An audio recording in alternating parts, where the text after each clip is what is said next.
শুরু হলো সব খবর, কম সময়ে সব খবর একসাথে। খবরটা খুব বড় করে বলবো না, কিন্তু যতখানি বলবো তাতে করে আপনি জেনে যেতে পারবেন আজ কোথায় কি হলো। নিয়মিত আয়োজন আপনাদের সবাইকে স্বাগত জানাচ্ছি। সৌমিত্র শুক্র। রাজধানীর নয়াপল্টনে বিএনপি নেতাকর্মীদের সঙ্গে পুলিশের সংঘর্ষের ঘটনা ঘটেছে। বেলা 11:30টার দিকে এই ঘটনা ঘটে। নয়াপল্টনে দলের কেন্দ্রীয় কার্যালয়ের সামনে বেলা 11টার দিকে সাম্প্রদায়িক সহিংসতার প্রতিবাদে সম্প্রীতি সমাবেশ অনুষ্ঠিত হয়। আধা ঘন্টা পর সমাবেশ শেষে মিছিল নিয়ে যাবার পথে নাইটিঙ্গেল মোড়ে বাধা দেয় পুলিশ। বাগবিতণ্ডার এক পর্যায়ে বিএনপি নেতাকর্মীদের ধাওয়া দেওয়া হয়। এ সময় ইট পাটকেল, ফাঁকা গুলি, কাঁদানে গ্যাস ছোড়ার ঘটনা ঘটে। বেশ কিছুক্ষণ ধরে চলা সংঘর্ষের সময় বিভিন্ন গলিতে অবস্থান নেন নেতাকর্মীরা। সমাবেশে আসার আগেও নেতাকর্মীদের আটক করা হয়েছে বলে অভিযোগ করেছেন বিএনপি মহাসচিব। মতিঝিল জোনের উপকমিশনার আব্দুল আহাদ জানান, সমাবেশের অনুমতি থাকলেও তাদের মিছিলের অনুমতি ছিল না। দলটির নেতাকর্মীরাই পুলিশের ওপর হামলা চালিয়েছে বলে দাবি করেন তিনি। আমাদের প্রোগ্রাম কর্মসূচি এখানেই শেষ হলো। এরপরে তারা ঘরে ফিরে যাচ্ছিল শান্তিপূর্ণভাবেই। ঘরে ফিরে যাওয়ার সময় পুলিশ অতর্কিতে তাদের উপরে হামলা করেছে, তাদের উপরে লাঠিচার্জ করেছে, টিয়ার গ্যাস শেল মেরেছে এবং গুলি করেছে। অনেকেই আমাদের নেতাকর্মীরা তারা আহত হয়েছেন এবং অনেকে আবারও গ্রেপ্তার করা হয়েছে। যখন পার্টির মহাসচিব বক্তব্য শেষ করলো, যে উনি বলল যে কোনো ধরনের সমাবেশ হবে না, কোনো ধরনের মিছিল হবে না, এরপরেও নেতাকর্মীরা মিছিল নিয়ে আমাদের পুলিশের উপর আক্রমণ করে, পুলিশকে আহত করে, বাধ্য হয়ে পুলিশ সেখানে লাঠিচার্জ করে। এদিকে বিএনপির পূর্ব ঘোষিত শান্তিপূর্ণ মিছিলে পুলিশ হামলা ও গুলি চালিয়েছে বলে অভিযোগ করেছেন দলের সিনিয়র যুগ্ম মহাসচিব রিজভী আহমেদ। দুপুরে নয়াপল্টনে আয়োজিত সংবাদ সম্মেলনে তিনি এই অভিযোগ করেন। এ সময় পুলিশের এই ন্যাক্কারজনক হামলা এবং নেতাকর্মীদের গ্রেফতারের ঘটনায় তীব্র নিন্দা ও প্রতিবাদ জানান রিজভী আহমেদ। অবিলম্বে আটককৃতদের নিঃশর্ত মুক্তির দাবি করেন তিনি। পুলিশের লাঠিচার্জ ও গুলিতে দলের 60 জনের অধিক নেতাকর্মী আহত হয়েছেন বলেও দাবি করেন তিনি। এছাড়া পুলিশ শতাধিক নেতাকর্মীকে আটক করেছে বলেও জানান রিজভী আহমেদ।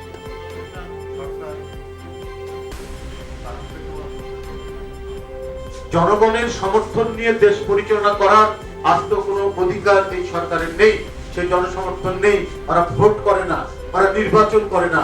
সরকার বারবার যখনই বিপদে পড়ে, বিপদ থেকে উদ্ধার পাওয়ার জন্য জনদৃষ্টিকে অন্যদিকে ঘোরাতে নানা ধরনের পরিকল্পনা তারা।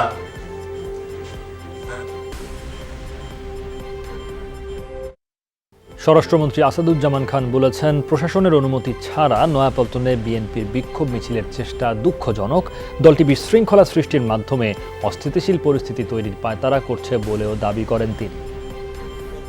পল্টনে যে ঘটনা ঘটছে, বিএনপি কিন্তু সবসময় এই ধরনের ঘটনা ঘটিয়ে থাকে।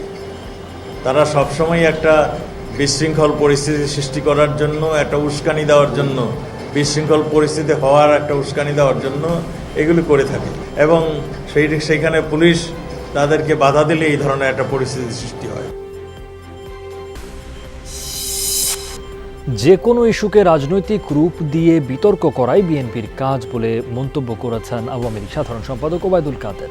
সকালে তার বাসভবনে ব্রিফিংয়ে এই মন্তব্য করেন তিনি। বলেন, দেশ জুড়ে পূজা মণ্ডপ সহ হিন্দুদের বাড়িঘরে হামলার পর থেকে বিএনপি মিথ্যাচার এবং সরকারের বিরুদ্ধে নানা ধরনের দোষারোপ করে যাচ্ছে। হিন্দু সম্প্রদায়ের জন্য তারা মায়া কান্না করলেও হামলার বিচার চায়নি বলেও মন্তব্য করেন ওবায়দুল কাদের। এদিকে ফুটেজ দেখে সুনির্দিষ্ট অভিযোগের ভিত্তিতেই আইনশৃঙ্খলা বাহিনী মামলা করছে বলেও জানান তিনি। বিএনপি নেতাকর্মীদের গ্রেফতারের অভিযোগ অস্বীকার করেন। যে কোনো ইস্যুকে রাজনৈতিক রূপ দিয়ে বিতর্কিত করাই তাদের কাজ। অপপ্রচারই তাদের শেষ আশ্রয়স্থল। তাদের এসব অভিযোগ কল্পনাপ্রসূত, যার সাথে বাস্তবতার কোনো সম্পর্ক নেই। গণ অধিকার পরিষদ নামে নতুন রাজনৈতিক দলের ঘোষণা দিয়েছেন ডাকসুর সাবেক ভিপি ও নতুন দলের সদস্য সচিব নুরুল হক নূর। দুপুরে পুরানা পল্টনে এক সংবাদ সম্মেলনে আনুষ্ঠানিকভাবে দলের নাম ঘোষণা করেন তিনি। ভিপি নূর বলেন, নতুন এই দলের স্লোগান হবে জনতার অধিকার আমাদের অঙ্গীকার। গণতন্ত্র, ন্যায় বিচার, অধিকার ও জাতীয় স্বার্থ, এই 4টি মূলনীতির উপর পরিচালিত হবে নতুন এই রাজনৈতিক দল। নতুন এই দলের আহ্বায়ক ডক্টর রেজা কিবরিয়া।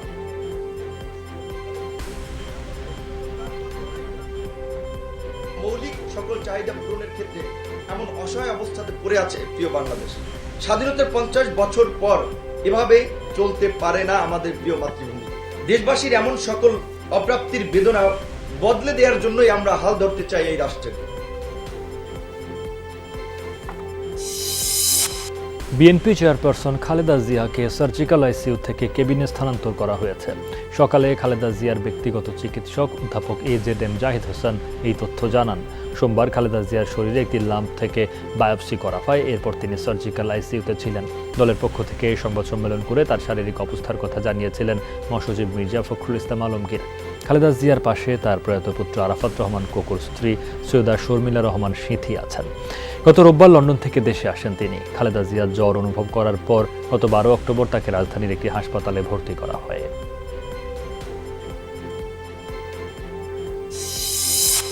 রংপুরের পীরগঞ্জে জেলেপল্লীতে সহিংসতার ঘটনায় গ্রেফতার আরও 3 জনকে আদালতে হাজির করা হয়েছে।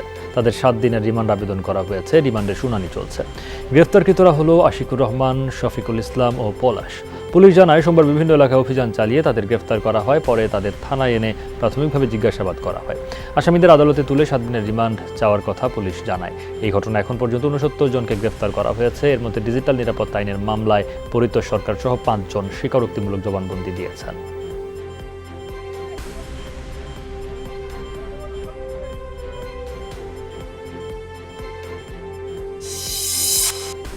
কুমিল্লা সহ বিভিন্ন স্থানে সাম্প্রদায়িক সহিংসতায় ইন্ধনদাতাদের নাম জানা গেছে বলে জানিয়েছেন স্বরাষ্ট্রমন্ত্রী আসাদুজ্জামান খান। জানান শিগগিরই প্রকাশ করা হবে। দুপুরে সচিবালয়ে Bangladesh secretariat reporters forum BSRF সংলাপে তিনি এই তথ্য জানান। বলেন, কুমিল্লায় পূজা মণ্ডপে পবিত্র কোরআন রাখাকে কেন্দ্র করে সহিংসতা এখন পর্যন্ত 10টি মামলা হয়েছে। রংপুর ও নোয়াখালীর ঘটনায় গ্রেফতারকৃতরা ইন্ধনদাতাদের নাম জানিয়েছেন, তবে শতভাগ নিশ্চিত হয়েই নামগুলো জানানো হবে। মন্ত্রী জানান, বিএনপি জামায়াতের অনেকের নাম শোনা যাচ্ছে। সহিংসতার ঘটনায় গোয়েন্দা বা আইনশৃঙ্খলা বাহিনীর ব্যর্থতা আছে কিনা তাও খতিয়ে দেখা হবে বলে জানান মন্ত্রী।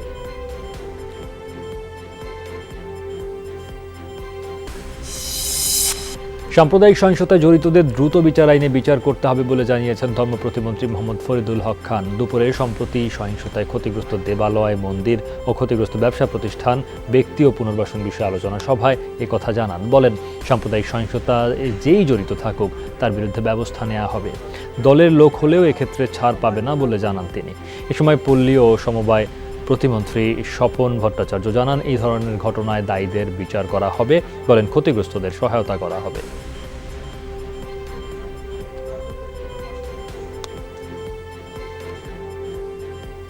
যারা প্রকৃত দোষী তাদেরকে আইনে আওতায় এনে তার কার্যকর ব্যবস্থা গ্রহণ করা হবে।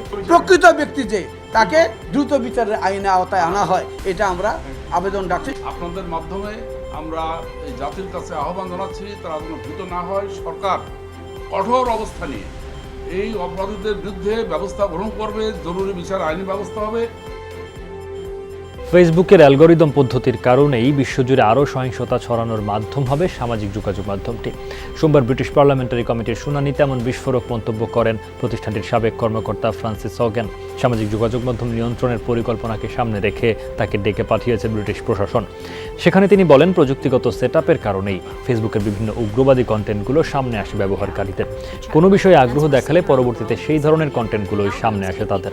এতে মধ্যপন্থীদেরও উগ্রবাদের দিকে ঠেলে দেওয়া হয়। সম্প্রতি ফেসবুকের অনেক গোপন নথি গণমাধ্যমে ফাঁস করেন সাবেক কর্মকর্তা ফ্রান্সিস হগেন। কংগ্রেস ডেকে পাঠালে তিনি শুনানিতে দাবি করেন, ব্যবসার স্বার্থে শিশুদের আসক্তি বাড়াচ্ছে ফেসবুকের মালিকানাধীন অ্যাপগুলো, তৈরি করে বিভাজন। একটা বিষয় হলো ফেসবুকের সেটআপই এমন যে মূলধারায় যাদের আগ্রহ উগ্রবাদী বিষয়গুলো তাদের সামনে চলে আসবে। অবচেতনভাবে মধ্য ডানপন্থীদের উগ্র ডানপন্থা, আবার মধ্য বামপন্থীদের উগ্র বামপন্থার দিকে উস্কানির কাজ করে এগুলো। কন্টেন্ট নিয়ে কঠোর নীতিমালা দীর্ঘমেয়াদে ফেসবুকের জন্যই ইতিবাচক ফল আনবে। সুদানে সেনা অভ্যুত্থান বিরোধী বিক্ষোভে গুলি চালালো দেশটির সেনাবাহিনী। এতে কমপক্ষে 7 জন নিহত হয়েছেন, আহত হয়েছেন 1.5 শতাধিক মানুষ। সোমবার অন্তর্বর্তীকালীন সরকার ভেঙে দিয়ে জরুরি অবস্থা জারি করেন দেশটির সেনাপ্রধান আবদেল ফাত্তাহ আল বুরহান। এর আগে প্রধানমন্ত্রী আবদুল্লাহ হামদক সহ মন্ত্রিসভার প্রায় সব সদস্যকে গ্রেফতার করা হয়। এর প্রতিবাদেই রাস্তায় নামেন হাজারো মানুষ। এ সময় বিক্ষোভকারীদের ছত্রভঙ্গ করতে চালানো হয় গুলি। ব্রিটিশ গণমাধ্যম BBC বলছে, বাড়িতে বাড়িতে গিয়ে আন্দোলনের নেতৃত্ব দেওয়া ব্যক্তিদের আটক করছে সেনাবাহিনী। বন্ধ করে দেওয়া হয়েছে রাজধানীর বিমানবন্দর, বাতিল করা হয়েছে আন্তর্জাতিক সব ফ্লাইট। সেনা শাসনের প্রতিবাদে জরুরি অবস্থা ছাড়া কর্মবিরতির ঘোষণা দিয়েছেন চিকিৎসকরা। কাজে না যাওয়ার কথা জানিয়েছেন ব্যাংক কর্মীরাও। তবে নির্বাচিত সরকারের হাতে ক্ষমতা হস্তান্তরের প্রতিশ্রুতি দিয়েছেন সেনাপ্রধান। জানিয়েছেন 2023 সালের জুলাইয়ে হবে নির্বাচন।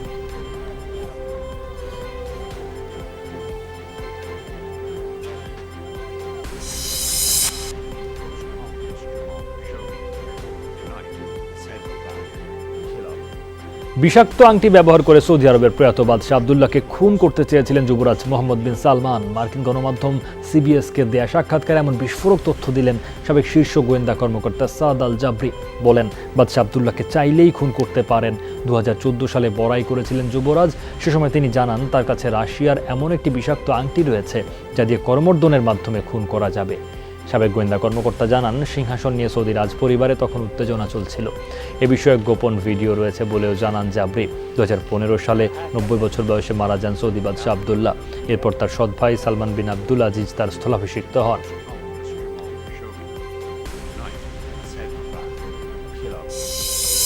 স্বরাষ্ট্রমন্ত্রী অমিত শাহর সফর চলাকালে আবারও উত্তাপ ছড়ালো জম্মু কাশ্মীরে। মঙ্গলবার সকালে বান্দিপুরা এলাকায় চালানো হয় গ্রেনেড হামলা। এতে গুরুতর আহত হন এক নারী সহ 7 জন। প্রত্যক্ষদর্শীরা জানান, গাড়িকে লক্ষ্য করে গ্রেনেড নিক্ষেপ করা হয়। গেল রোববারও এক হামলায় আহত হন নিরাপত্তা বাহিনীর 3 সদস্য। চলতি মাসে হামলায় 12 বেসামরিকের মৃত্যু হয়। এর মাঝেই শনিবার 3 দিনের সফরে উপত্যকায় রয়েছেন অমিত শাহ। 2019 সালে ভয়াবহ হামলার শিকার পুলওয়ামা ক্যাম্পের সেনাদের সাথে আজ রাতে সাক্ষাৎ করবেন। ঘুরে দাঁড়ানোর মিশনে বিশ্বকাপের দ্বিতীয় ম্যাচে কাল মাঠে নামবে বাংলাদেশ। প্রতিপক্ষ প্রথম ম্যাচে উইন্ডিজকে উড়িয়ে দেয়া ইংল্যান্ড।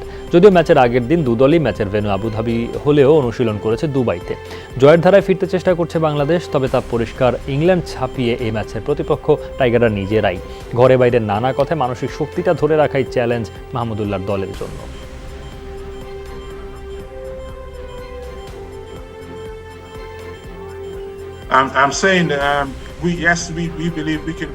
যে কোনো দলকে হারানোর ক্ষমতা আমাদের আছে।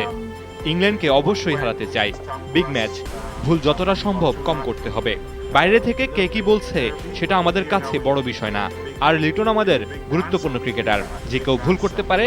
আমরা চেষ্টা করছি ফিল্ডিং। টি-20 বিশ্বকাপ কভার করতে আবুধাবিতে আছেন সহকর্মী তাহমিদ অমিত। তার কাছে যাব এখন সরাসরি।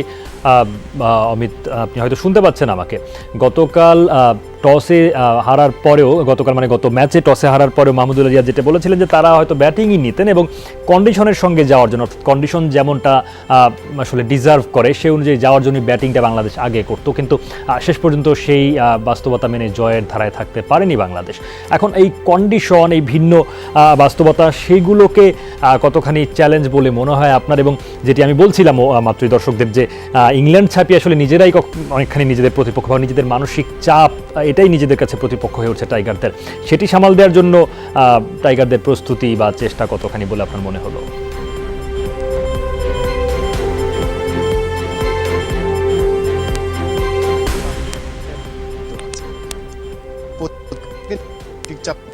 খেলবেন উইকেট, এসব কিছুই ব্যাপার আসলে চ্যালেঞ্জ না। দেখেছেন তো, পাকিস্তানকে উড়িয়ে দিয়েছে। এসব আসলে বিষয়টাকে যে প্ল্যানিংটা আমি অমিত, আপনাকে ঠিক ভালো শুনতে পাচ্ছি না আমরা, সম্ভবত নেটওয়ার্কে কোনো একটা ত্রুটি। আমরা আবার চেষ্টা করবো আপনার কাছ থেকে এই প্রশ্নগুলোর উত্তর জানবার, এবং আপনি দেখাচ্ছেন মাঠের চিত্র আর ম্যাচ ভেন্যু, ফলে সেটি সম্পর্কে আরো একটু জানতে চাইবো। তবে পরবর্তীতে একটা অপেক্ষাকৃত স্মুথ, অর্থাৎ মজবুত সংযোগ পেলে আপনার সঙ্গে নিশ্চয়ই কথা হবে। তাহমিদ অমিত আমাদেরকে জানানোর চেষ্টা করছিলেন। দিনের দ্বিতীয় ম্যাচে আজ আবারও মাঠে নামছে পাকিস্তান। শারজাতে রাত 8টায় বাবর আজমদের প্রতিপক্ষ নিউজিল্যান্ড। ভারতের বিপক্ষে 10 উইকেটের দাপুটে জয়ের পর দারুণ আত্মবিশ্বাসী পাকিস্তান। দলীয় পারফরম্যান্সে কোহলিদের বধ করার পর অপরিবর্তিত একাদশ নিয়ে মাঠে নামবে বাবর আজমের দল। শারজার পরিচিত কন্ডিশনে পেসারদের পাশাপাশি কুই বধে স্পিন বড় ভরসা হবে পাকিস্তানের। অন্যদিকে এই ম্যাচ দিয়ে বিশ্বকাপ অভিযান শুরু করছে নিউজিল্যান্ড। কিউই দলের বেশ কয়েকজন আইপিএল খেলায় কন্ডিশন সম্বন্ধে ভালো ধারণা আছে ব্ল্যাক ক্যাপদেরও। ইনজুরিমুক্ত কেন উইলিয়ামসন এই ম্যাচে খেলতে পারেন। এছাড়া একাদশে থাকতে পারেন 2 স্পিনার মিচেল সান্টনার ও ইস সোধি। প্রাচ্য ও পাশ্চাত্যের সংযোগস্থল হবে বাংলাদেশ। বিনিয়োগকারীরা যাতে পার্শ্ববর্তী দেশের বাজার ধরতে পারে সেই লক্ষ্যে কাজ করছে সরকার। বাংলাদেশ ট্রেড অ্যান্ড ইনভেস্টমেন্ট সামিটে ভার্চুয়ালি যুক্ত হয়ে এমন মন্তব্য করেন প্রধানমন্ত্রী শেখ হাসিনা। তিনি বলেন, দেশি বিদেশি বিনিয়োগ আকৃষ্ট করতে সরকার কাজ করছে।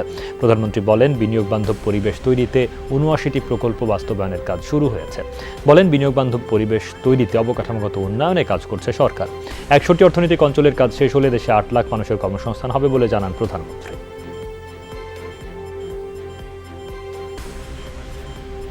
বিনিয়োগ বান্ধব পরিবেশের উন্নতির জন্য আমরা অবকাঠামো সহ অন্যান্য নীতিগত সহায়তা প্রদানে অঙ্গীকারবদ্ধ। বিনিয়োগ বৃদ্ধি ও এর মাধ্যমে কর্মসংস্থান সৃষ্টির লক্ষ্যে সারা দেশে 100টি অর্থনৈতিক অঞ্চল আমরা গড়ে তুলছি। আমরা বেসরকারি খাত যাতে আরও আকর্ষণীয় হয় এবং বৈদেশিক বিনিয়োগ যাতে আরও বেশি ঘটে তার জন্য আমরা প্রচেষ্টা চালাচ্ছি। নোয়াখালীতে বিভিন্ন মন্দিরে হামলা ও সহিংসতার ঘটনায় গ্রেফতার জেলা স্বেচ্ছাসেবক দল নেতার স্বীকারোক্তিমূলক জবানবন্দিতে বিএনপির এক কেন্দ্রীয় নেতার নাম এসেছে বলে দাবি করেছেন পুলিশ সুপার। দুপুরে নোয়াখালীর পুলিশ সুপার শহীদুল ইসলাম সংবাদ সম্মেলনে জানান, সোমবার রাতে সিনিয়র জুডিশিয়াল ম্যাজিস্ট্রেট আদালতে স্বীকারোক্তিমূলক জবানবন্দি দেন জেলা স্বেচ্ছাসেবক দলের সহসভাপতি ফয়সল ইনাম কমল। তিনি জবানবন্দিতে উস্কানিদাতা হিসেবে বিএনপির কেন্দ্রীয় ভাইস চেয়ারম্যান বরকতুল্লাহ বুলু সহ বিএনপি জামায়াতের 15 নেতার সম্পৃক্ততার তথ্য দিয়েছেন বলে দাবি করেন পুলিশ সুপার। এদিকে এই ঘটনায় 3 বিএনপি নেতাকর্মী সহ আরও 8 জনকে গ্রেফতার করেছে পুলিশ। এছাড়া মন্দিরে হামলা মামলায় আজ 3 আসামির একদিন করে রিমান্ড মঞ্জুর করেছেন আদালত।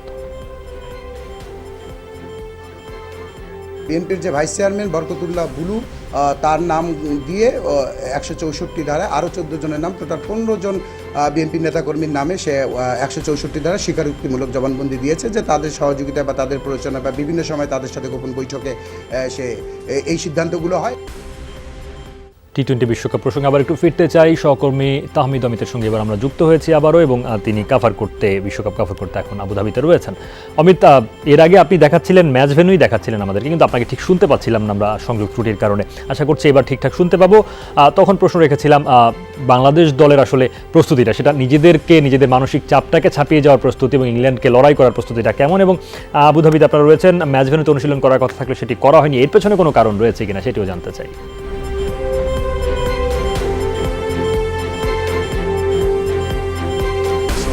আনরোমান্টিক সংযোগটা আমাদের একটু ডিস্টার্ব করছিল। যেটা বলছিলাম যে আবুধাবি স্টেডিয়ামে আছি, এখানে আসলে বাংলাদেশের ম্যাচগুলো এখানে আসেনি, অন্য কোনো কারণ নেই। ডেফিনেটলি অন্য কোনো কারণ খোঁজার দরকার। আমি একটু ভেন্যুটা দেখাতে আপনার সাথে কথা বলি।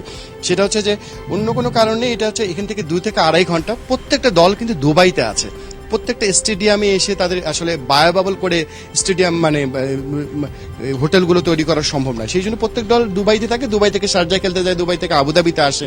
দূরে যেহেতু প্র্যাকটিসটা 2-2.5 ঘন্টা এসে প্র্যাকটিস, 2 দলেই সেই জন্য দুবাইতে অনুশীলন করছে, আবুধাবিতে তারা আসেনি, সেটাই কারণ হতে পারে ধরে নেওয়া যায়। যেটা দেখাচ্ছিলাম স্টেডিয়ামটা একটু দেখাচ্ছিলাম, স্টেডিয়ামের পাশে একগুলো খোপ তৈরি করা হয়েছে। একটু আমাদের ক্যামেরা পার্সন শাহিন ভাই আছেন, যদি আমরা দেখাই একটু এইটা দেখার জন্য, দর্শকরা এই খোপগুলোতে বসতে পারবেন। আপনারা যদি পরিবার সহ আসেন 4 জন বসতে পারবেন এক একটা খোপে। একদিকে পরিবার, এখন যেটা দেখাচ্ছে এখানে পরিবারের সদস্যরা বসতে পারবে। এর ঠিক বাম দিকে একই রকম খোপ আছে, এখানে আমরা 4 জন বন্ধু হিসেবে বসতে পারবেন। খোপের বাইরে আপনি কিন্তু যেতে পারবেন না। আমি বলতে যাচ্ছি এটা দিয়ে যে আবুধাবি কি পরিমাণ মানে তারা এই কোভিড সময় নিয়ম মানতে চায়। আপনি অবাক হবেন যে আমাদের 2 জনকে আবারও স্টেডিয়াম আসার জন্য কোভিড টেস্ট করতে হয়েছে, RT-PCR করে রিপোর্ট নিয়ে তারপর আমরা স্টেডিয়ামে ঢুকতে পেরেছি। এখানকার যে স্টেডিয়াম হোটেলে যখন আমরা চেক ইন করেছিলাম তখন আমাদের RT-PCR করতে হয়েছে, এবং সেটা যখন নেগেটিভ আসবে তখনই আপনি হোটেলে চেক ইন করতে পারবেন। এবং এখানকার প্রতিটা মানুষ 3 দিন পর বা 4 দিন পর সে সবাইকেই সে PCR টেস্টটা করতে হয়। সেই জন্য আবুধাবি খুবই একটু কঠিন জায়গা, এখানে আসলে কাজ করাটাও একটু কঠিন। তবে স্টেডিয়ামের এই আবহাওয়াটা খুব সুন্দর লাগছে। উইকেটের মাঝখানটা একটু দেখা, এটা দিয়ে শেষ করতে চাই। উইকেটটা দেখতে পাচ্ছেন, আমাদের দর্শকরা প্রথম এই আমাদের ICC আমাদেরকে সুযোগটা করে দিয়েছে। দেখতে পাচ্ছেন উইকেটটা তৈরি, এখানে কিছুটা ঘাস দেখতে পাচ্ছি উইকেটে, এবং সবুজ ঘাস দেখা যাচ্ছে কিন্তু উইকেটে। তার মানে বল খুব ভালোভাবে ব্যাটে আসবে, রান হবে, স্ট্রোক খেলা যাবে। সমু যদি এখানে থাকেন খুব ভালো হবে বাংলাদেশের একাদশটা। এই অবস্থা, খুবই সুন্দর একটা স্টেডিয়াম, একদম যদি বলি মরুর বুকে যেরকম স্টেডিয়াম বলতে যা বোঝায়, আশপাশে কিন্তু মানে একদম ধুলো আর ধুলো, চারিদিকে কোনো কিছু অবস্থা নেই, তার মাঝে এরকম একটা সুন্দর, আমরা অনেক খেলা দেখেছি এই জায়গাটায়, চিন্তাই করা যায় না। বাইরে একটা সবুজ মাঠ, সবুজ গালিচা, এবং প্রত্যেকটা গাছ আছে, গাছের ফাঁকে ফাঁকে পানি দেওয়ার ব্যবস্থা আছে, বড় বড় পাইপ আছে, পাইপগুলো ফুটো করে রাখা আছে, প্রত্যেক গাছের গোড়ায় পানি পড়ে, এইভাবে গাছগুলো এখানে বড় হয়। খুবই ইন্টারেস্টিং, সবকিছু একটা আর্টিফিশিয়াল, তার মধ্যে সবুজের এই আবহ ক্রিকেট নিয়ে অন্যরকম উন্মাদনা তৈরি করবে নিশ্চিতভাবে প্রবাসী বাঙালিদের মাঝে। আচ্ছা, ধন্যবাদ আপনাকে অমিত। দলে দক্ষিণ আফ্রিকার কোচিং স্টাফের ভূমিকা নিয়ে প্রশ্ন তুলেছেন সাবেক অধিনায়ক মাশরাফি বিন মুর্তজা। সামাজিক যোগাযোগ মাধ্যম ফেসবুকে এক স্ট্যাটাসে কথা বলেন মাশরাফি। অকেশনাল বোলার ব্যবহার করার পেছনে কোচের কোনো ভূমিকা রয়েছে কিনা সে বিষয়ে নিশ্চিত নন সাবেক অধিনায়ক, তবে হেড কোচ ও ফিল্ডিং কোচের দায়বদ্ধতা নিয়ে প্রশ্ন রয়েছে তার। 12 নম্বর ওভার করে রিয়াদ, সম্ভবত 5-6 রান দেয়। 13 নম্বর ওভার করে আফিফ, যে ওভারে 15 রান হয়। কিন্তু রিয়াদ যে চিন্তা থেকে আফিফকে এনেছিল সেটাতেও কিন্তু সুযোগ তৈরি হয়েছিল। যদি সুযোগ হাতছাড়া না হতো তাহলে আমরা বলতাম দারুণ ক্যাপ্টেন্সি। ক্যাচ মিসের অজুহাত না দিলেও এটাই সত্য, ক্যাচ মিস এই প্রথম হয়নি। আর লিটন দলের সেরা ফিল্ডারদের একজন। কোনো সময় ভাগ্যটাকেও সাথে থাকতে হয়। তাহলে স্রেফ দল সফল না হওয়ার কারণে এই দুইজনকে এতটা তুলোধুলো করা কতটা ঠিক আমিও শিওর না। ঠিক এ কারণে আমার মনে হয়েছে যদি কোচ এ বিষয়ে রিয়াদের সাথে কথা না বলে থাকে তাহলে তো ব্রেকের সময় দলের টিম বয়কে মাঠে পাঠিয়ে দেয়া যায় হাই হ্যালো করতে। কোচের আর প্রয়োজন কি? খুলনার কয়রা উপজেলার বাগালী ইউনিয়ন পরিষদের পাশে একটি পুকুর থেকে বাবা, মা ও মেয়ের মরদেহ উদ্ধার করেছে পুলিশ। সোমবার গভীর রাতের কোনো এক সময় হত্যার ঘটনাটি ঘটেছে বলে পুলিশ ধারণা করছে। নিহতরা হলেন দিনমজুর হাবিবুল্লাহ গাজী, তার স্ত্রী বিউটি খাতুন ও মেয়ে বামিয়া, মাধ্যমিক বিদ্যালয়ের 7ম শ্রেণীর ছাত্রী টুনি। পুলিশ জানিয়েছে 3 জনকে ধারালো অস্ত্র দিয়ে কুপিয়ে হত্যার পর লাশ 3টি পুকুরে ফেলে দেওয়া হয়। তবে হত্যার কারণ সম্পর্কে পুলিশ প্রাথমিকভাবে কিছু বলতে পারেনি। মরদেহ উদ্ধার তৎপরতা শুরু করেছে পুলিশ। একই সাথে বাবা, মা ও 13 বছরের শিশু সন্তানকে হত্যার ঘটনায় গোটা এলাকায় শোকের ছায়া নেমে এসেছে। মাদক মামলায় জামিন পেয়েছেন চিত্রনায়িকা পরিমণি। সকালে ঢাকা মহানগর দায়রা জজ আদালতে আত্মসমর্পণ করে জামিন আবেদন করেন তিনি। উভয় পক্ষের শুনানি শেষে বিচারক তাকে জামিনের আদেশ দেন। মাদক মামলায় জামিন পাওয়া অপর 2 আসামি হলেন আশরাফুল ইসলাম দীপু ও কবির হোসেন। রাষ্ট্রপক্ষের আইনজীবী তাপস কুমার পাল জানান, আজ মামলার অভিযোগপত্র গ্রহণ শুনানির জন্য দিন ধার্য ছিল, তবে বিচারক ছুটিতে থাকায় চার্জশিটের ওপর শুনানি হয়নি। আগামী 15 নভেম্বর অভিযোগপত্র গ্রহণের জন্য দিন ধার্য করা হয়েছে। গত 4 অক্টোবর পরিমণি সহ 3 জনের বিরুদ্ধে অভিযোগপত্র দাখিল করেন মামলার তদন্ত কর্মকর্তা। গত 4 আগস্ট রাতে বনানীর বাসা থেকে পরিমণিকে গ্রেফতার করে র্যাব।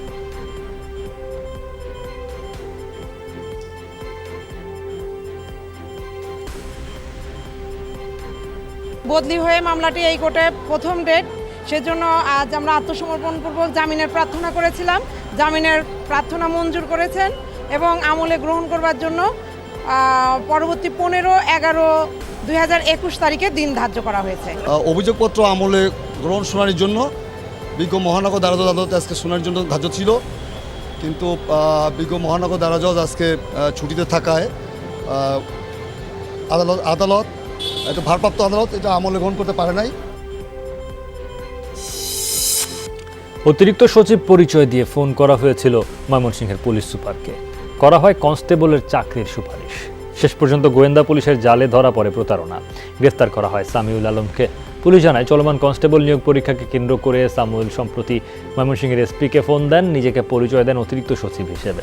3 জনকে চাকরি পাইয়ে দেওয়ার তদবির করেন। তখনই বিষয়টি সন্দেহজনক মনে হয় পুলিশ সুপার আহমারুজ্জামানের। তিনি বিষয়টি গোয়েন্দা পুলিশকে খোঁজ নিতে বলেন। তদন্তে নেমে জানতে পারে সামিউল একজন প্রতারক, একসময় কাজ করত পুলিশ বিভাগের খুচরা মোটর পার্টস সরবরাহকারী ঠিকাদার হিসেবে। সোমবার রাতে তাকে ময়মনসিংহ শহরের পাটগুদাম বাসস্ট্যান্ড এলাকায় অভিযান চালিয়ে গ্রেফতার করা হয়। এছাড়াও নিয়োগ সংক্রান্ত প্রতারণার অভিযোগে জালালউদ্দিন ও মারুফ মিয়া নামে আরও 2 জনকে গ্রেফতার করেছে জেলা গোয়েন্দা পুলিশ। পুলিশ সুপার মহোদয়কে অতিরিক্ত সচিব পরিচয় দিয়ে, মিথ্যা পরিচয় দিয়ে ফোন করা একজন প্রতারককে আটক করেছে। এ বিষয়ে নিয়মিত মামলা সহ আইনগত ব্যবস্থা নেওয়া হচ্ছে। নোয়াখালী জেনারেল হাসপাতালের গেটে দায়িত্বরত 2 আনসার সদস্যকে ছুরিকাঘাত করেছে দুর্বৃত্তরা। প্রতিবাদী 3 ঘণ্টা কর্মবিরতি পালন করেন চিকিৎসক, নার্স সহ 3য় ও 4র্থ শ্রেণীর কর্মচারীরা।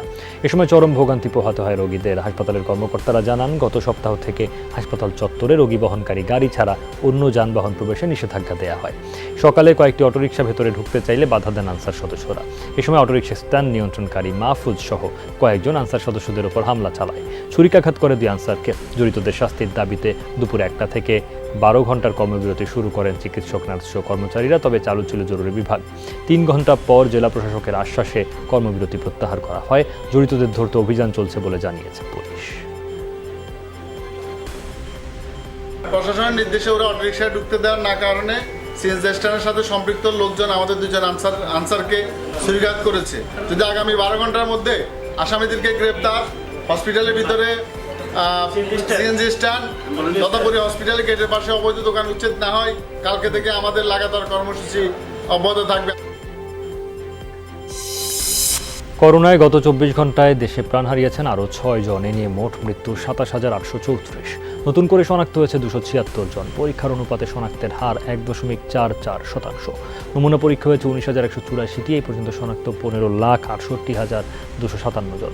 24 ঘন্টায় সুস্থ হয়েছেন 440 জন। মোট সুস্থ 15,32,180 জন। মৃত 6 জনের মধ্যে 5 জন পুরুষ, নারী 1 জন। বিভাগভিত্তিক প্রাণহানি হিসাবে চট্টগ্রামে 2 জন, খুলনায় 2 জন, রাজশাহীতে 1 এবং সিলেটে 1 জন মারা গেছেন।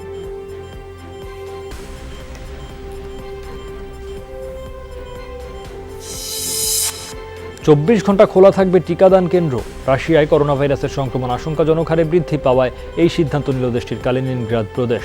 ক্যাফে, রেস্তোরাঁ, সিনেমা হল, জাদুঘরে প্রবেশের ক্ষেত্রে QR কোড দেখানো বাধ্যতামূলক করা হয়েছে। তাই টিকা গ্রহণের জন্য রীতিমতো হুড়োহুড়ি লেগে গেছে। নির্দিষ্ট চিকিৎসা কেন্দ্র ছাড়াও শপিং মলগুলোয় টিকাদানের ব্যবস্থা করেছে প্রশাসন। সোমবারও প্রদেশটিতে নতুনভাবে 367 জনের দেহে শনাক্ত হয়েছে ভাইরাসটি। সংক্রমণ ছড়ানোর দিক থেকে রাশিয়ার 35টি অঞ্চলের মধ্যে এই প্রদেশের অবস্থান 14। এছাড়া স্থানীয় গণমাধ্যমের হিসাব অনুসারে দৈনিক 14 থেকে 20 জনের মতো রোগী মারা যাচ্ছেন সেখানে। হাসপাতালগুলোর মাত্র 200 ICU সিট খালি রয়েছে। বাধ্য হয়ে করিডোর এবং ক্যান্টিনের মেঝেতে দেয়া হচ্ছে জরুরি সেবা। বিস্তার কমাতে নভেম্বরের 7 তারিখ পর্যন্ত নন ওয়ার্কিং ডেজ ঘোষণা করেছে পুতিন সরকার। করোনা ভ্যাকসিন নিয়ে ব্রাজিলের প্রেসিডেন্টের গুজব রটনার ভিডিও নিজেদের সাইট থেকে মুছে দিল ফেসবুক কর্তৃপক্ষ। রোববার বলসোনারোর ওই ভিডিওটি সরিয়ে নেয় তারা। করোনা টিকা গ্রহণ করলে এইডস হবে। সম্প্রতি ফেসবুক লাইভে এমন এক ভুয়া দাবি তোলেন তিনি। সেই ভিডিও ছড়িয়ে পড়ে সোশ্যাল মিডিয়ায়। এ নিয়ে উদ্বেগ জানান দেশটির চিকিৎসকরা। প্রেসিডেন্টের এমন বার্তায় তার সমর্থকদের উপর প্রভাব পড়বে বলে শঙ্কা প্রকাশ করেন তারা। এতে টিকা গ্রহণের হার আশঙ্কাজনক হারে কমবে বলেও তাদের ধারণা। এর আগেও করোনা চিকিৎসায় হাইড্রোক্সিক্লোরোকুইন ও আইভারমেকটিন ওষুধ ব্যবহারের পরামর্শ দিয়ে সমালোচনার শিকার হন এই নেতা।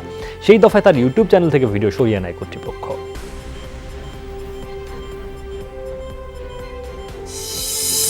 বাধ্যতামূলক করোনা টিকার প্রতিবাদে যুক্তরাষ্ট্রের নিউ ইয়র্কে ব্যাপক বিক্ষোভ করেন সরকারি কর্মীরা। সোমবার ব্রুকলিন ব্রিজে জড়ো হন কয়েকশো বাসিন্দা। গত সপ্তাহে নিউ ইয়র্কের মেয়র বিল ডি ব্লাসিও পৌরকর্মীদের জন্য বাধ্যতামূলক টিকার নির্দেশ দেন। 29 অক্টোবর থেকে কার্যকর হবে এই বিধি। তবে এই সিদ্ধান্ত মানতে রাজি নন বহু কর্মী। অবসরপ্রাপ্ত সহ প্রায় 50,000 পৌরকর্মী এক বিবৃতি প্রকাশ করেছেন, যাতে বলা হয় টিকা নেয়া বা না নেওয়ার অধিকার ব্যক্তির থাকা উচিত। শরীর যার সিদ্ধান্ত তার, এমন প্ল্যাকার্ড হাতে বিক্ষোভ কর্মসূচিতে যোগ দেন তারা। এরই মধ্যে পৌর কার্যালয়ের 1,60,000 কর্মীর 71%ই অন্তত 1 ডোজ করোনা টিকা নিয়েছেন। পুলিশ বিভাগে এই হার সবচেয়ে বেশি।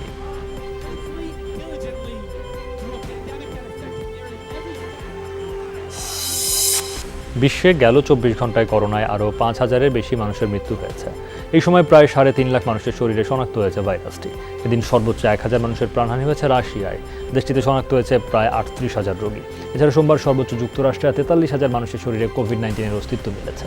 এদিন দেশটিতে মারা গেছেন 4 শতাধিক মানুষ। ভারতে 11,000 শনাক্তের বিপরীতে প্রাণহানি 350। এছাড়া 2 থেকে 3 শতাধিক করে মৃত্যু হয়েছে ইউক্রেন, রোমানিয়া, ব্রাজিল, তুরস্ক, বুলগেরিয়ায়। এ নিয়ে বিশ্বে মোট প্রাণহানি ছাড়ালো 49,69,000। এছাড়া মোট শনাক্তকৃত রোগীর সংখ্যা 24,48,00,000-এর কাছাকাছি। স্বাস্থ্য পরীক্ষা ও চোখের চিকিৎসার জন্য 15 দিনের জার্মানি ও যুক্তরাজ্য সফর শেষ করে দেশে ফিরেছেন রাষ্ট্রপতি আব্দুল হামিদ। সকাল 8:40 হযরত শাহজালাল আন্তর্জাতিক বিমানবন্দরে অবতরণ করে রাষ্ট্রপতিকে বহনকারী বিমান। সরকারের মন্ত্রী, আমলা ও বেসামরিক এবং সামরিক উচ্চপদস্থ কর্মকর্তারা বিমানবন্দরে রাষ্ট্রপতিকে স্বাগত জানান। রাষ্ট্রপতির deputy press secretary Munshi Jalaluddin জানান, সোমবার লন্ডনের স্থানীয় সময় বিকেল 5:50 ঢাকার উদ্দেশ্যে হিথ্রো বিমানবন্দর ত্যাগ করেন রাষ্ট্রপতি। যুক্তরাজ্যে নিযুক্ত বাংলাদেশের হাই কমিশনার সাইদা মুনা তাসনিম ও লন্ডনে বাংলাদেশ মিশনের ঊর্ধ্বতন কর্মকর্তারা বিমানবন্দরে রাষ্ট্রপতিকে বিদায় জানান।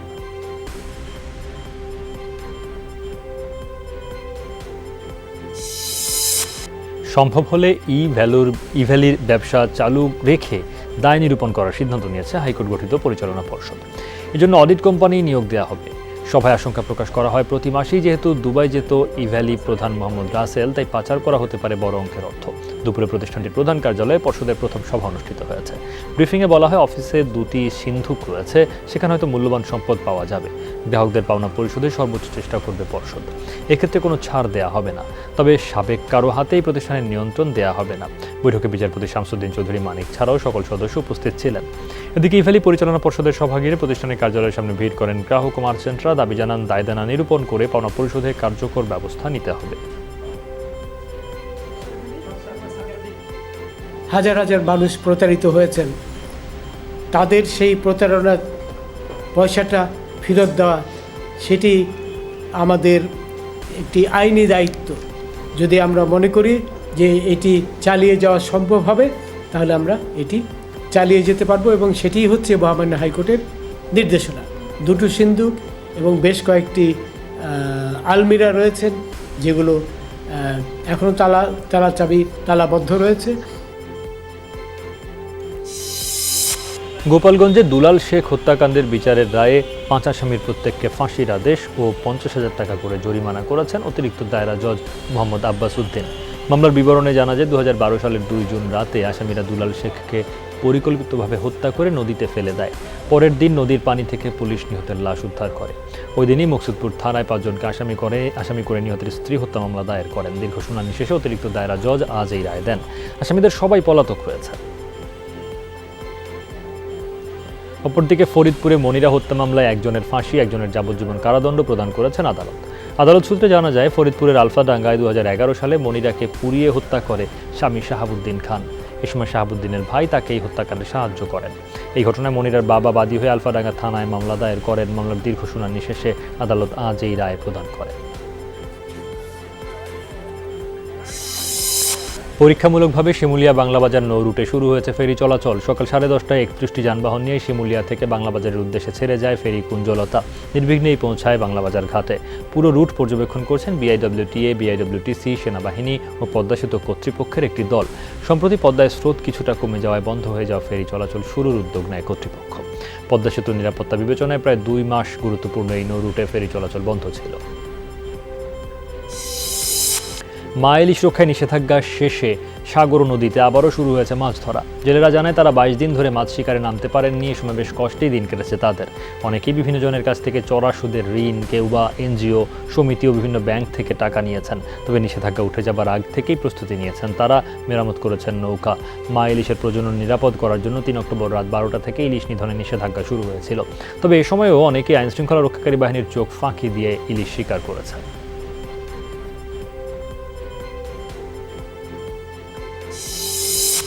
নগদ ডিআরইউ বেস্ট রিপোর্টার্স অ্যাওয়ার্ড পেয়েছেন যমুনা টেলিভিশনের বিশেষ প্রতিনিধি সুশান্ত কুমার সিনহা ও সিনিয়র রিপোর্টার পারভেজ সাজ্জাদ।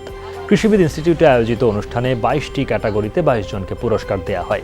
পেঁয়াজের তথ্য নিয়ে সরকারের 2 সংস্থার 9/6 নিয়ে রিপোর্ট করার জন্য সুশান্ত কুমার সিনহাকে এবং অ্যাম্বুলেন্স সিন্ডিকেট নিয়ে রিপোর্ট করায় সাজ্জাদ হোসেনকে পুরস্কার দেওয়া হয়। অনুষ্ঠানে প্রধান অতিথি ছিলেন জাতীয় সংসদের স্পিকার শিরিন শারমিন চৌধুরী। এ সময় তিনি গণমাধ্যম কর্মীদের সঠিক তথ্য বের করে তা জনগণকে জানানোর আহ্বান জানান। বলেন, সবার মত প্রকাশের স্বাধীনতা দিতে হবে।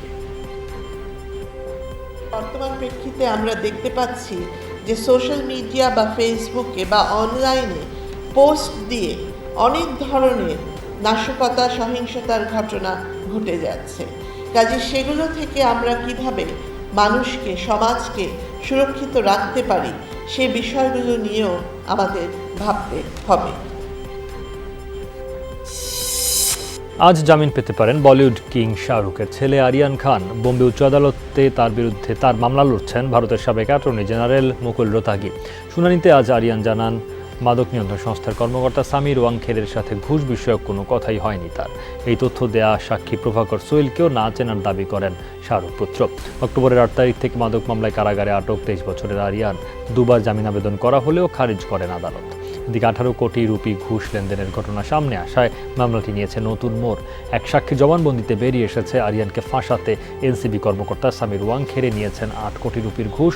গেল 3 অক্টোবর গোয়াগামী একটি প্রমোদরিত অভিযান চালায় মাদক নিয়ন্ত্রণ বিভাগ। আরিয়ান সহ 8 জনকে আটক করা হয়। জীবদ্দশায় বিশ্বকাপে ভারতের বিপক্ষে জয় দেখতে চেয়েছিলেন। বাবর আজমদের হাতে সেই স্বপ্ন পূরণ হওয়ায় দারুণ উচ্ছ্বসিত পাকিস্তানের সাবেক পেসার ওয়াসিম আকরাম। প্রশংসা করেছেন দলের নিখুঁত পারফরমেন্সের। বললেন, শিরোপা জিততে পরের ম্যাচগুলোতে মনোযোগ ধরে রাখতে। এদিকে প্রতিশোধের আগুন নেভাতে হরভজন সিংকে খুঁজছেন শোয়েব আখতার। বেঁচে থাকতে আমি বিশ্বকাপে ভারতের বিপক্ষে জয় দেখতে চেয়েছিলাম এবং দেখলাম। যদিও ওয়ানডে কিংবা টেস্টে মুখোমুখি পরিসংখ্যানে আমরাই এগিয়ে, কিন্তু তারপরও বিশ্বকাপে তাদের হারানো যাচ্ছিল না। অবশেষে সেই স্বপ্ন পূরণ হলো। অবিশ্বাস্য এক জয়। চট্টগ্রামের হাটহাজারীতে 2003 সালে বহুল আলোচিত ট্রিপল মার্ডার মামলায় বিচারিক আদালতে মৃত্যুদণ্ডপ্রাপ্ত 5 আসামির সাজা কমিয়ে যাবজ্জীবন সাজা দিয়ে রায় ঘোষণা করেছেন আপিল বিভাগ।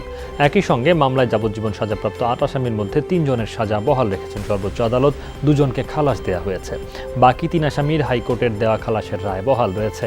এই সংক্রান্ত আপিলের শুনানি নিয়ে মঙ্গলবার প্রধান বিচারপতি সৈয়দ মাহমুদ হোসেনের নেতৃত্বাধীন আপিল বিভাগের 5 সদস্যের বিচারপতির ভার্চুয়াল বেঞ্চ এই রায় দেন। চট্টগ্রামের হাটহাজারী উপজেলার মির্জাপুর ইউনিয়নের চারিয়া এলাকায় 2003 সালে প্রকাশ্য দিবালোকে সন্ত্রাসীরা আবুল কাশেম, আবুল বশর ও বাদশাহ আলম নামে 3 সহোদরকে এলোপাতাড়ি কুপিয়ে ও গুলি করে হত্যা করে। হাইকোর্টের জাজমেন্টকে সেটাসাইড করে দিয়ে ট্রায়াল কোর্টে যে 5 জনকে মৃত্যুদণ্ড দিয়েছিল সেই তাদের মৃত্যুদণ্ড কমিয়ে তাদেরকে যাবজ্জীবন কারাদণ্ড দেয়, আর হলো 1, 2, 3 জন আর যাবজ্জীবন বহাল রাখে আর 2 জনকে খালাস প্রদান করে। রাজশাহীর গোদাগাড়ী থানার মাদারপুর নামক স্থানে ফেন্সি নামে 8 বছরের এক শিশুকে ধর্ষণ ও হত্যা মামলার প্রধান আসামি শুকুর আলীর মৃত্যুদণ্ড বহাল রেখেছেন আপিল বিভাগ। বিচারপতি সৈয়দ মাহমুদ হোসেনের নেতৃত্বাধীন আপিল বেঞ্চ এই রায় দেন। ঘটনার বিবরণীতে জানা যায়, রাজশাহীর গোদাগাড়ী থানার মাদারপুর নামক স্থানে ফেন্সি নামে 8 বছরের এক শিশুকে ভুলিয়ে ভালিয়ে শুকুর আলী নিয়ে যায়। এরপর বাগানে লাশ পাওয়া যায়। সুরতহালে প্রমাণ হয় শিশুটিকে গলা টিপে হত্যা করা হয়। তার আগে তাকে ধর্ষণ করা হয়, যা মেডিকেলি প্রমাণিত হয়। আসামি 164 ধারায় জবানবন্দিও প্রদান করে বিচারিক আদালত তার মৃত্যুদণ্ড প্রদান করেছিল। এদের পক্ষে কোনো রকমের মার্সি অর্থাৎ ক্ষমা প্রদর্শন বা দয়া প্রদর্শন যেন করা না হয়, এই মর্মে ইন্ডিয়ান সুপ্রিম কোর্ট যে ডিসিশনটা দিয়েছিল 3SCC-তে, সেই 3SCC 1992 সনের একটা রিপোর্ট, এই রিপোর্টটা উল্লেখ করে উনি তার জাজমেন্টটাও দিয়েছেন। সাম্প্রদায়িক সহিংসতার বিচার ও নুরুল হক নূরের রাজনৈতিক দল বাতিলের দাবিতে রাজধানীর শাহবাগে সড়ক অবরোধ করে বিক্ষোভ করেছে বাংলাদেশ মুক্তিযুদ্ধ মঞ্চ। দুপুরে শাহবাগ থেকে বিক্ষোভ মিছিল নিয়ে শাহবাগ মোড় অবরোধ করে সংগঠনের নেতাকর্মীরা। এই সময় সংক্ষিপ্ত সমাবেশে বক্তারা অভিযোগ করেন, ডাকসুর সাবেক ভিপি নুরুল হক নূর বিভিন্ন সময় সাম্প্রদায়িকতাকে উস্কে দিয়েছেন। সাম্প্রদায়িক সহিংসতার পেছনেও নুরুল হক নূরের ইন্ধন আছে বলে দাবি করেন তারা। এই অবস্থায় আগামী 72 ঘন্টার মধ্যে নূরকে গ্রেফতার এবং তার রাজনৈতিক দল বাতিলের দাবি জানান মুক্তিযুদ্ধ মঞ্চের নেতারা। এরপর 12:30টার দিকে অবরোধ তুলে নেওয়া হয়। ক্রেতা চাহিদার কারণে হুরাইন ফেব্রিক্স এক্সপোর সময় আরও 2 দিন বাড়ানো হয়েছে। এর আগে আজ মেলার 4র্থ দিনে ছিল বায়ার মার্চেন্ডাইজারদের ভিড়। দিনভর বিভিন্ন দেশের বায়াররা ঘুরে ঘুরে হুরাইনের প্রদর্শনী দেখাচ্ছেন। ফেব্রিক্সের মানের প্রশংসা ছিল তাদের মুখে। দেশি মার্চেন্ডাইজারের পাশাপাশি বিদেশিরাও প্রদর্শনীতে ভিড় জমান। বলেন, শিগগিরই ফেব্রিক্সের আন্তর্জাতিক বাজার নিয়ন্ত্রণ করবে হুরাইন। গুণগত মান ঠিক রেখে সময়ের চাহিদা মেটাতে পরিবেশ বান্ধব ও টেকসই ফেব্রিক্স উৎপাদনের প্রতিশ্রুতি দেন হুরাইন কর্মকর্তারা।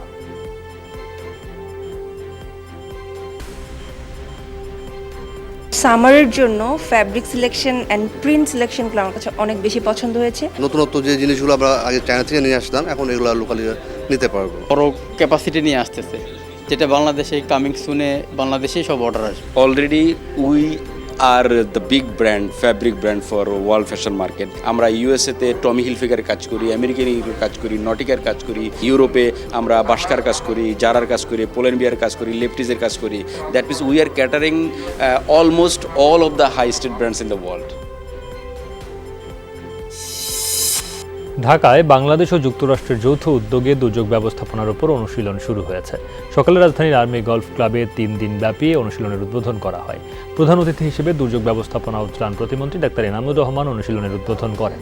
দুর্যোগ ব্যবস্থাপনা ও ত্রাণ মন্ত্রণালয়, সশস্ত্র বাহিনী বিভাগ ও ইউএস আর্মি প্যাসিফিকের যৌথ উদ্যোগে অনুশীলন অনুষ্ঠিত হচ্ছে। এবারের অনুশীলনে 23 দেশের 147 সংস্থার 3 শতাধিক প্রতিনিধি অংশগ্রহণ করেছেন।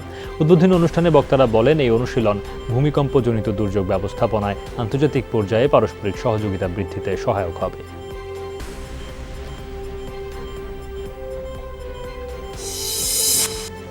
করোনায় শিক্ষার্থীদের ঝরে পড়ার হার বেড়েছে। দ্রুতই ঝরে পড়ার কারণ চিহ্নিত করে সমাধান করতে না পারলে এসডিজি লক্ষ্যমাত্রা বাস্তবায়ন সম্ভব হবে না মনে করেন উন্নয়ন গবেষকরা। বিকেলে প্রেসক্লাবে নিরাপদে স্কুলে ফিরি ক্যাম্পেইনের বিস্তারিত জানাতে সংবাদ সম্মেলন করে ব্র্যাক, সেভ দ্য চিলড্রেন সহ 19টি সংস্থা। সংবাদ সম্মেলনে নিরাপদে স্কুলে ফিরি ক্যাম্পেইন সফল করতে সংস্থাগুলোর কার্যক্রম তুলে ধরা হয়। বক্তারা বলেন, ক্যাম্পেইনের লক্ষ্য সশরীরে শিক্ষা কার্যক্রম শিশুদের জন্য নিরাপদ করতে সরকারের সাথে কাজ করা। দীর্ঘদিন স্কুল বন্ধ থাকায় বাল্যবিবাহ ও শিশুশ্রম বেড়ে যাওয়া, অনলাইন ক্লাস কার্যক্রমে যুক্ত হতে না পারায় মানসিক স্বাস্থ্যের উপর নেতিবাচক প্রভাব পড়েছে। এ বিষয়ে গুরুত্বের সাথে কাজ করতে সরকারকে পরামর্শ দিয়েছেন তারা।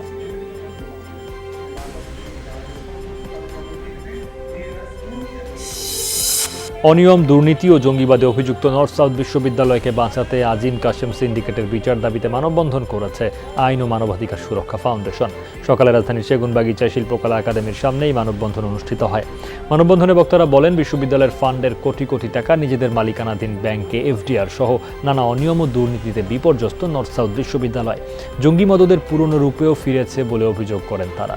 আর এসবের পেছনে বিশ্ববিদ্যালয়ের দুই trustee Azimuddin O M A Kashem দায়ী বলে অভিযোগ করেন তারা। বক্তারা দাবি করেন, বারবার এসব বিষয়ে দায়িত্বশীল দপ্তরে অভিযোগ করলেও কার্যকর কোনো ব্যবস্থা গ্রহণ করা হয়নি।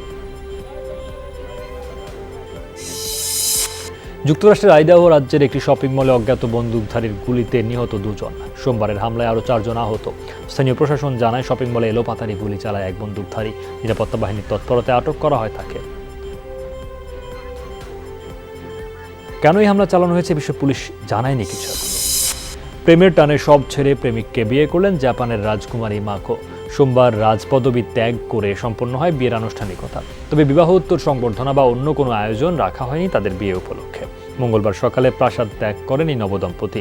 সে সময় তাদেরকে বিদায় জানান মাকোর বাবা crown prince Akishino, crown princess Kiko ও আরেক রাজকুমারী কাকো। শীঘ্রই যুক্তরাষ্ট্রে বসবাস শুরু করবেন এই দম্পতি। বহুদিন ধরে বিশ্বজুড়ে চর্চা চলছিল এই জুটির বিয়ে নিয়ে।